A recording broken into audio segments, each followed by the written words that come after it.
All right, Shabbat, good evening, Baruch Hashem. Welcome to Maseches Berachos. Daf Dalud Amud Beis 4b is our daf tonight. We are picking up in Meretz Hashem 2, 4, 6, 7 lines up from the last. Supposed to remember again, the Gemara ended off. We ended off yesterday 7 lines up on 4a. We ended off last night, with an interesting discussion about David HaMelech. So the Gemara said that David HaMelech really think of himself as a chassid, as someone who's pious.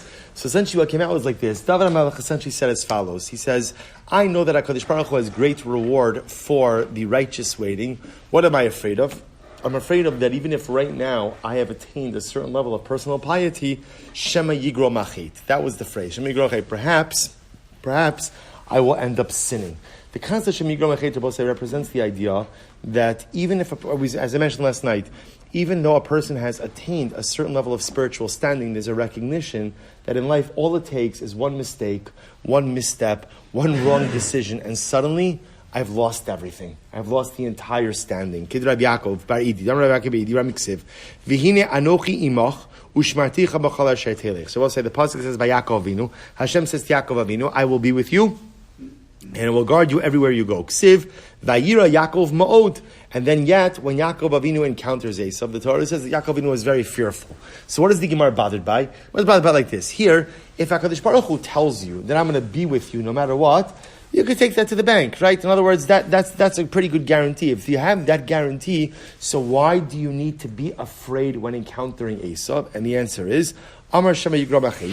Yaakov Avinu was afraid that as much as I have that divine promise, perhaps since that promise was made, I've sinned. As a result of that sin, I've lost my spiritual standing. Kidesanya, Ad Ya'avor Amcha Hashem, Ad Ya'avor Amzu Kanisa. So what does the pasuk mean? Ad Ya'avor Amcha Hashem, until your nation passes through. Zu Bia Rishona. This refers to the first entry into Eretz Yisrael under the leadership of Yoshua. Ad Ya'avor Amzu Kanisa. Zu Bia Shnia. This refers to the re-entry of the land under Ezra to rebuild the second temple. From here we see Mikana Ruchachamim Re'uyim Ha Yisrael Le'asos Lam Neis B'mei Ezra Kederach Shenasa Lam B'mei Yoshua. In reality, the re-entry into the land under Ezra should have actually been as miraculous as it was under the leadership of Yoshua. So what happened? Ella Shegaram Hachet. But rather the people had sinned. So because the people sinned, ultimately again, they did not warrant or they did not merit the same level of divine intervention and protection. I will say an incredible idea. This is why the Mishnah of it says, Al tamin ba'atzmocha ad yom moscha. Do not believe in yourself until the day that you die. I will say now, what is the Gemara is not telling me not to believe in myself. Everybody has to believe in themselves. What the Gemara is saying is, never think that you are beyond temptation. And never think that you are beyond the ability to commit any type of Aveira. And I will say, you know how sometimes you hear a person say I would never do that Aveira, right? I will say, give a person enough opportunity, sometimes enough alcohol, right? And they'll go ahead and they'll do anything. They'll do anything. In other words, a person should never think that they're beyond a certain temptation. If a Torah forbids it, it means somewhere inside of me there is some type of desire for this. That's Kashim Yigochet. A person should always, again, give yourself a shkayach for your accomplishments, but at the same time be exceptionally vigilant lest you fail. The Chachamim and the Chatzos. Remember again, the Mishnah said, the Chachamim say that you could say Kriyas Shema up until midnight. So asks the Gemara, Chachamim Kiman Svir Lahu. So we'll say, so remember again, in the Mishnah, we had 3 opinions, right? The first opinion of the Tanakama is that you can go ahead and say Shema up until Ashmora Harishona, right? Rabbi Eliezer says until the end of the first watch. The Chacham say until Chatzos, and Rabbi Gamliel says until dawn. Until dawn. So I will say, so here's what's interesting. The Gemara is now quoting the Chacham saying you say Shema until midnight. Chachamim Kiman Svir Lahu. Who do the Chachamim hold like? Ik Rabbi Eliezer Svir Lahu Lemruk Rabbi Eliezer. If they'll like Rabbi Eliezer, say like Rabbi Eliezer, we'll find just in a moment. Amud Beis, V'ik Rabbi Gamliel Svir Lahu Lemruk Rabbi Gamliel. So we'll say, let me tell you this outside. This is actually fascinating. We didn't go into this in the Mishnah, so let's go into it now. What is the nature of the machlokes in terms of the end time of Shema? So watch this. Remember again, when the Torah speaks about nighttime Shema, right? How does the Torah phrase the obligation to recite Shema at night? B'shach becha, when you go to sleep. Here's the shaila. Does b'shach becha mean that you say nighttime Shema at a time when people go to sleep? Or you could say Shema during the entire time that people are sleeping? So Rabbi Eliezer, the first opinion in the Mishnah says, B'shach b'cha means nighttime Shema should be said at the time when people are going to sleep. When do people go to sleep? Anytime essentially from nightfall until when? Sof hashmora harishon, at the end of the first watch. Right? That's the time that that's the range people go to sleep. On the other hand, Rabbi Gamliel holds that B'shach b'cha means you could say Shema the entire time that people are sleeping. When are people sleeping until? They're sleeping from Tzeisak Kochavim, nightfall. And when are they getting up? When are they getting up? Dawn. So those two positions make sense. The shaila is the Chachamim. The Chacham say, you can say Shema until midnight. So who are they aligning with? So asks the Gemara. So good. It's the Gemara. So the Olam, second line, 4b, second line. The Olam Rabbi Gamliel Sfilu. In reality, they hold like Rabbi Gamliel. And therefore, we'll say in reality, the Chachamim hold that really you could say Shema up until dawn. V'hadika amri ad chatzos. I said, then why do they only say until midnight? We saw this already in the Mishnah. K'dei laharche ka'adam min ha'avera. In order to distance a person from sin. As Rabbi say, most of us, if we know we have X amount of time to perform a given task, when will we do it? At the end of given said time, right? So therefore, again, so human nature is human nature. So what did Rabbi Gamliel do? Rabbi Gamliel says, you know what? I'm sorry. So what did the Chacham say? The Chacham say, in reality, we hold like Rabbi Gamliel, that really you could say Shema up until dawn. But in order to ensure that people don't procrastinate and end up potentially missing the time for Shema, we say you can really only say Shema until when? Until midnight. I asked the Imar Kedisanya, listen to this. Chum asu siagla divrayim. The Chum made a protective fence around their words. Listen to this. Rabbi says, great. Kadesh lo yehei adam ba min hasada ba'erev. Rabbi, listen to this. Imagine a person comes home from work, comes home from the field. So what does he say to himself? Here's my plan for the evening. Eilech lebeisi. I'm going to go home a little bit. Ochel kima. I'm going to go ahead and eat a little bit. Ve'eshta kima. Drink a little bit. Ve'ishan kima. And we'll say, you're going to make that mistake, which it's done, right? If you make this mistake, you're done for the night. I'm just going to close my eyes for a few minutes on the couch, right? I don't want to go, just a little refresher. I just want to close my eyes for a few minutes. So I'll say, what happens? Then after, I just need a little refresher, a little recharge. After I get up, then I'm going to say Shema and I'm going to daven Ma'ariv.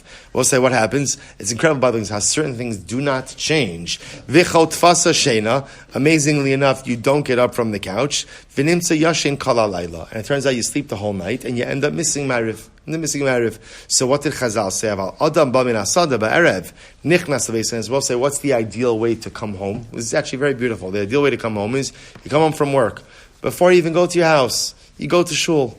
Imragal likros kore, learn a little bit. If you know how to do chumash, learn chumash. Imragal lishna shona, if you know mishnah, learn mishnah.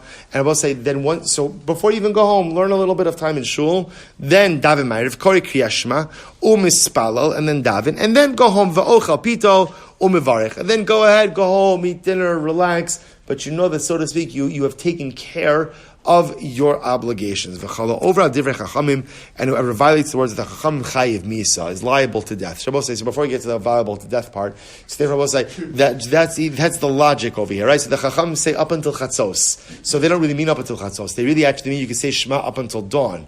What they're trying to do is trying to get me to avoid procrastination, because if I procrastinate, just chances are I'm going to miss the opportunity for Shema, miss the opportunity for Ma'ariv.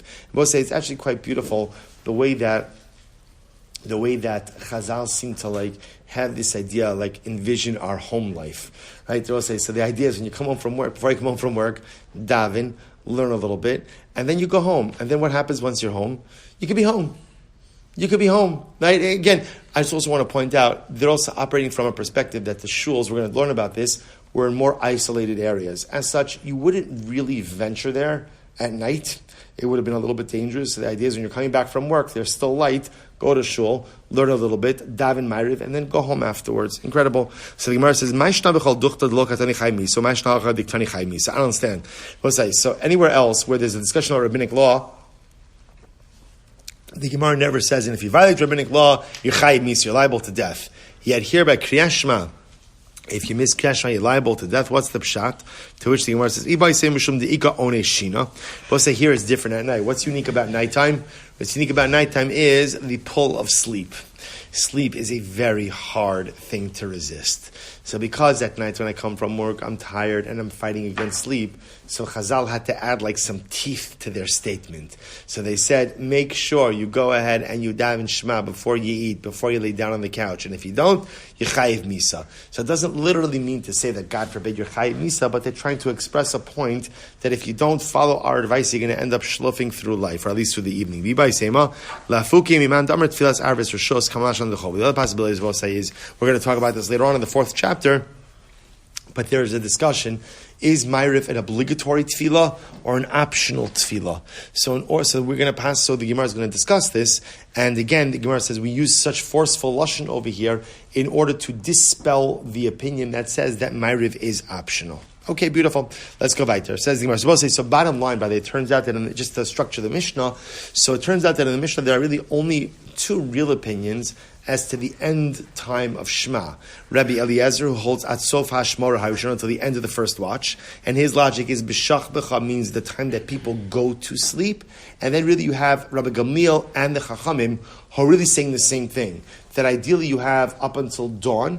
The Chacham just say chatzos, midnight, in order that a person shouldn't procrastinate. Good. Amar Mar. Kori Kriya Shema Mispalel. We'll say at night by Ma'ariv, a person first says Shema and then daven Shmona Esrei. That's Ma'ariv. You say Shema first and then daven Shmona Esrei. Meseil Rabbi Yochanan. So we'll say this is the part of Rabbi Yochanan. Then Rabbi Yochanan. Listen, beautiful. Ezuhu bena olam haba. We'll say who is a person who has a merit in the world to come? Who is that? Zasomich geula l'tfila shel shachris. Rabbi say this is a person who juxtaposes the bracha of Gaal Yisrael to Shmona Esrei. So if you remember again, when you get to the end of Shema, so there is a bracha of Gaal Yisrael, right? We speak about HaKadosh Baruch Hu, that he redeemed the Jewish people from Egypt, and then we go right into Shmona Esrei. The Gemara says it is very meritorious to juxtapose that bracha to Shmona Esrei, which is one of the reasons why we tried to say that bracha of Gaal Yisrael with the Chazan. Why? We want to avoid having to say Amen. Because Amen could be technically like a hefsek, like an interruption. I want to say that bracha leading right into Shemona. So we'll say, what's the logic behind that? The bracha of Gaal Yisrael is a bracha that thanks Hashem for redeeming us from Egypt. What's Shmona Esrei in its essence? Shmona Esrei in essence is asking HaKadosh Baruch Hu for all of my requests and all of my needs. So the way that I bolster my belief that Hashem could fulfill all of my needs is by referencing what HaKadosh Baruch Hu did for me in the past. So Gaal, you saw Hashem took care of me in Egypt. He redeemed us from Egypt. Look what he did historically. I believe he could help me contemporarily now as well. Yeah. Contemporarily now as well, right? That's the idea. That's somech geula l'tfila. So the Gemara says a person who does this is a ben olam haba. Ben olam haba literally has a portion of the world to come. We'll talk about that more in depth in just a moment. Rabbi Shmuel Levi disagrees. He says tfilas be'emtza tiknum. Rabbi Shmuel Levi says about that it's not how it works. Actually, the way it works is like this: in Shachris, you daven Shema and then Shmona Esrei. Then Mincha you have another Shmona Esrei. And in Ma'ariv, he posits you daven Shmona Esrei and then Shema afterwards. Shema are like the bookends for your day. You have Shema in the morning, Shema in the evening, and in the middle of those bookends, you have Shmona Esreis. So, what are they arguing about? It could be they're arguing about a pasuk, or the other pasuk is they're arguing about logic. So how so? If you want to say they're arguing about logic, Rabbi Yochanan holds that there was also geula at night. In other words, redemption, emancipation from Egypt, although it didn't really take place until the daytime, it began at night. So therefore, even at night, you should have smichas geula l'tfila. You should juxtapose the bracha of Gaal Yisrael to Shmona Esrei. Right? Ela geula me'al yasa lahavya alat safra. Rabbi Shmuel Levi says the lahavya ala mitzafra. Lo havya geula ma'al yasa. Shabbos said Rabbi Shmuel Levi on the other hand holds that halacha l'maisa. No, it was only the real geula took place by day. There was no geula at night, and therefore at night there's no need to juxtapose the bracha of Gaal Yisrael to Shmona Esrei. Fine. The other passages are arguing on a pasuk. Ushtei mikra echad darshan. They both darshan the same pasuk. The siv b'shach b'cha. The Torah says for Shema, you say Shema when you lay down and when you get up. Rabbi Yochanan says the Torah is equating going to sleep with getting up. Makima, Kriya Shema v'achar kach. Just when you get up in the morning, First you say Shema, and then you say Shemona Esrei. Af shchiva nami kriya Shema v'achar kach tefillah. So too, when you go to sleep, it's Shema and then tefillah. Rabbi Yeshua ben Levi savra makish shchiva lekima. Rabbi Shmuel Levi says we are equating going to sleep with waking up. Makima kriya Shema samach l'mitaso. Just like when you get up, Shema is closer to your arising, right? You're getting up in the morning. So too, when you go to sleep, Shema should be the thing that is closest to going to sleep. So therefore, Shemona Esrei and then Shema. All right. Massive Mabrid Ravina. So Mabrid Ravina raised the kasha. At night, by Ma'ariv, we make 2 brachos before Shema, 2 brachos after Shema. Vi amrit lismoch. Now, if you hold that at night there's an obligation of smichas gula l'tfila to juxtapose the bracha of Gal Yisrael ultimately to Shemona Esrei, the problem is now I have an intervening bracha of Hashkivenu. So there's no juxtaposition anymore. Ha lo kasama gula l'tfila. This is the habayla memer Hashkivenu. So the Gemara says, Amri, kevan tetakin rabbanan hashkivenu ki geula arichta damya. This is beautiful. Since the bracha of hashkivenu was instituted by the rabbis, therefore again, and it was meant to come after the bracha of Gal Yisrael, it is considered to be like a prolonged bracha of geula, a prolonged bracha ultimately again of redemption, and therefore it is not considered to be an interruption. If you don't say this, Shachris heitzim heichimazis. So you run into the same problem in Shachris. Remember again, in Shachris, everyone agrees that you have to juxtapose the bracha of Gal Yisrael to Shemona Esrei. Here's the problem. The Gemara says, V'ha'am Rabbi Yochanan betchila omer Hashem sefasai tiftach ulebasofu omer yiyul rasonim reifi. Rabbi say before you daven Shemona Esrei in the morning, what do you say? Hashem sefasai tiftach. Right? That's an interruption. Literally, Hashem should open my lips, right? Open my lips. Ufi agitas, my mouth will say your praise. That's an interruption. That interrupts between Gal Yisrael and Shemona Esrei. To which the Gemara says, no. Ela hasam kevan tetakin rabban lamemar Hashem sefasai tiftach kitfila arichta damya. Rather, we'll say, what's the answer? Since the rabbis themselves instituted the recitation of Hashem sefasai tiftach, it's considered to be an extension of the bracha of Gal Yisrael. Hachanami kevan tetakin rabban lamemar hashkivenu kegeula arichta damya. So too, again, I will say, since the rabbis instituted hashkivenu, it's considered to be an extension of the bracha of Gal Yisrael. I will say, how do we paskin? So we paskin, first of all, again, you know how we paskin. You paskin again that the model is the same for the morning and the evening. Shema and then Shemona Esrei by Ma'ariv, and by Shachris, and Shema and Shemona Esrei by Ma'ariv. And we paskin that ideally you should have smichas gula tefillah, a juxtaposition of the bracha of Gal Yisrael to Shemona Esrei, both in the morning and in the evening. What about Hashem sefasai tiftach and hashkivenu, and in Chutzlaris Baruch Hashem the Olam Amen v'Amen? Since the rabbis instituted that as well, it's considered to be an extension, ultimately again, of the bracha of Gal Yisrael. Incredible. Both a beautiful Gemara. Amar Rabbi Lazar, Amar Rabbi Avina. Kol Amar Tila David b'chol yom shalosh pamim muftach lo shu ben olam haba. This is great Gemara. If you say Ashrei 3 times a day, you are promised to get the world to come.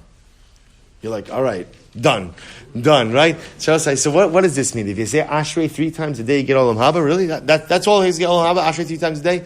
There are dva comments on this Gemara, and this is what it means. It's like this: saying Ashrei 3 times a day, along with living a life of other good deeds, Talmud Torah and everything else, adds to the probability of you having a beautiful portion in the world to come. In other words, the Gemara doesn't mean to say, the only thing I need to do is say Ashrei 3 times a day. It's saying Ashrei 3 times a day as part of a well-balanced spiritual diet will absolutely help you into the world to come. Incredible. So the Gemara says, my time, what's the reason? In other words, what's so special about Ashrei? Rabbi said, maybe because Ashrei goes through the whole order of the Aleph base, maybe it's like considered like a holistic tefillah. Neima Ashrei Timimei Derech. Rabbi said you could just as easily go ahead and say chapter 119 in Tehillim, Kuf Yotes, the longest capital in Tehillim, right? Remember, what does Kuf Yotes go through? The entire Aleph base. So if that's what it's about, I will say, now the truth is that would not be a very popular suggestion to say Kapitel Kuf Yotes 3 times a day, right? That would probably be a little bit communally disastrous. But Lamaisa again, but if it's about the Aleph base, so Kuf Yotes is so much better. To which the Gemara says, the Asya betamniapin el mishum de ispe posech es yadecha. No, because Asher Boseh has the phrase of posech es yadecha masbiyah lechol chayratzon.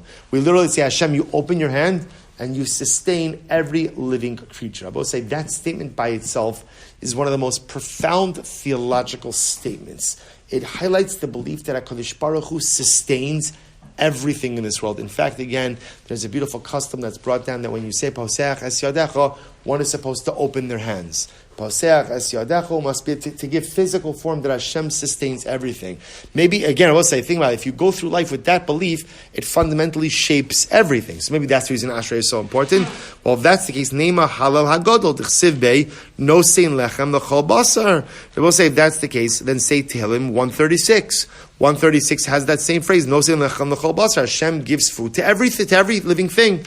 Elim Mishum Dispei Tartis. Well, so you have to say Ashrei. Ashrei is unique. Why? Ashrei has both of these components. Number one, it goes through the entire Aleph base.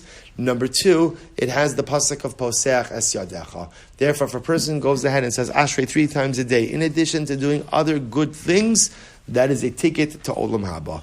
Rabbi Yochanan, Mipnei Malo Ne'emar Nun Ba'ashrei. Now, this is actually interesting. We just got finished saying that Ashrei goes through the whole Aleph base.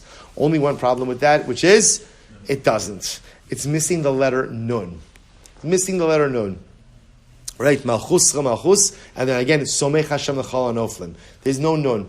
There's no Nun. What happened to Nun? Mipnei Sheishma Mapalasan Shel Sonei Yisrael. Because we'll say the letter Nun represents again the downfall of the sinners of the Jewish people. The Chsiv Nafla Lo Sosif Kum Besulas Yisrael. Literally, again, she has fallen down. The maiden of Israel will not get back up. The Ma'arava Metartzei Hachi in Eretz Yisrael, they dash in this pasuk in the following way: Nafla v'lo sosif linpal. It means she fell down, but she will not fall down again. Od kum besulas Yisrael. The maiden of Israel will get back up. So interestingly enough, that's why we omit Nun in Ashrei, because Nun represents this pasuk of Nafla v'lo sosif kum. She fell down and she won't get up anymore. We don't want to make reference to that in Tefillah, and therefore again we leave out the Nun in Ashrei. Incredible. Chazar David v'samchan Baruch HaKodesh shene'emar somech Hashem l'chal anoflim. I will say what's incredible is as much as we leave out Nun, because Nun represents Nafla, that Klal Yisrael has fallen down, what is David HaMelech saying? Samech. Somech Hashem l'chal anoflim. Hashem supports all of those who have fallen down. So we'll leave out Nun, because Nun explicitly talks about falling down as a result of sin, but ultimately we'll have Samech, and in Samech ultimately we highlight the idea that HaKadosh Baruch Hu always supports those who have fallen.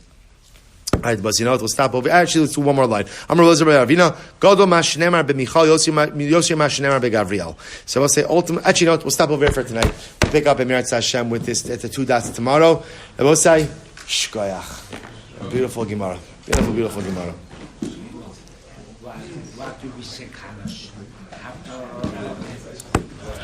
Kaddish one. Oh.